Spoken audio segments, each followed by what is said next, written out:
விரோதமாக எழும்பும் ஆயுதங்களை வாய்க்காதே போக செய்வாய்.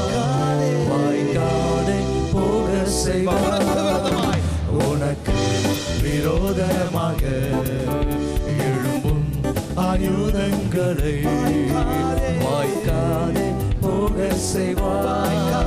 வாய்க்காதே போக செய்வாய். சொல்வோமா இயேசு இயேசு இயேசு இயேசு இயேசு இயேசு இயேசு இயேசு அவர் நாமத்தில் வெற்றியுண்டு.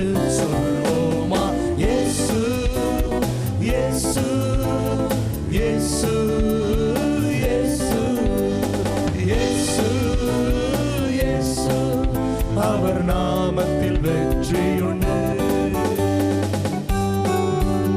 ஷாத்ராக் மேஷாக் ஆபேத்நேகோவை பாதுகாத்த தேவன், விக்கிரங்களும் மோசமும் நாசங்களும் தொடாதபடி பாதுகாத்த தேவன், நம்மையும் பாதுகாக்க வல்லமையுள்ள தேவனாய் இருக்கிறார். அவரை சொல்லி மகிமைப்படுத்தி பாடுவோமா?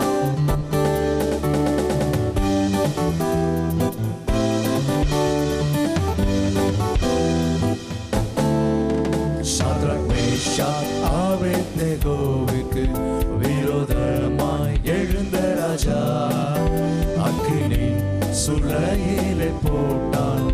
தேவகுமாரன் அங்கு வந்தான்.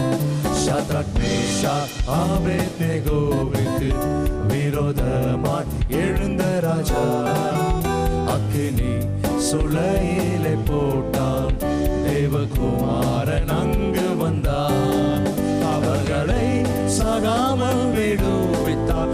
அவரை நம்பினோரை கைவிடார். அவர்களை சாகாமல் விடுவித்தார். அவரை நம்பினோரை கைவிடார். சொல்வோமா இயேசு இயேசு இயேசு இயேசு இயேசு இயேசு இயேசு அவர் நாமத்தில் வெற்றியுண்டு. சொல்வோமா இயேசு இயேசு இயேசு இயேசு இயேசு இயேசு அவர் நாமத்தில் வெற்றியுண்டு.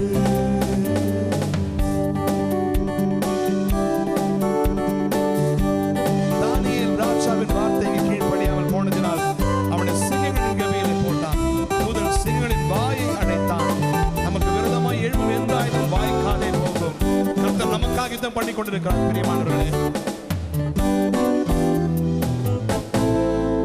தானியேல் ராஜாவின் வார்த்தைக்கு கீழ்ப்படியாமல் போனதினால் அவனை சிங்கங்களின் கெபியிலே போட்டான். தூதன் சிங்கங்களின் வாயை அடைத்தான். தானியேல் ராஜாவின் வார்த்தைக்கு கீழ்ப்படியாமல் போனதினால் சிங்கங்களின் கெபியிலே போட்டான். தூதன் சிங்கங்களின் வாயை அடைத்தான். அவனை சாகாமல் விடுவித்தார். அவரை நம்